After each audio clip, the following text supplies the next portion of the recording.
有一样东西，始于春秋，盛于强汉，古称蚁食，现在叫面粉。吃了4000多年，总要玩出点花样。一印二捏，三香四滚，巧手翻转，是为面人儿。当新潮美学遭遇传统面塑，且看千人一面。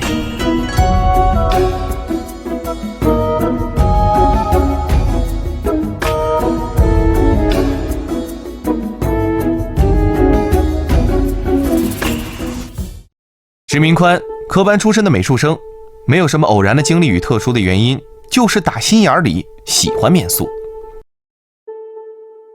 身为新一代的年轻传承人，石明宽在传统面塑中增加了不少创新的元素，更是把自身的美术功底融入进了这门有着2000多年历史的手艺当中。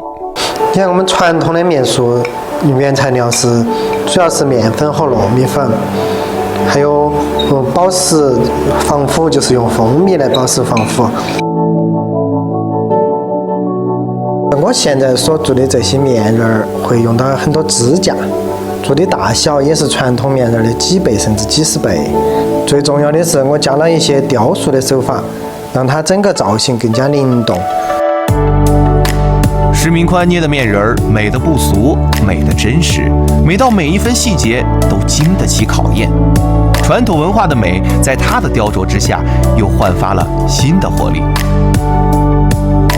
我师傅曾经对我说，你要想在这条路一直走下去，那你就不能墨守成规，不然解决生计都难。要在继续传统的前提下，从造型、题材、艺术手法上进行一些创新，跟上时代的节奏，满足现代人们的审美要求。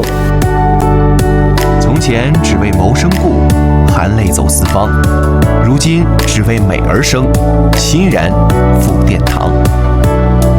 怎么样，咱们中国传统文化做出来的手办，是不是别有一番风味呢？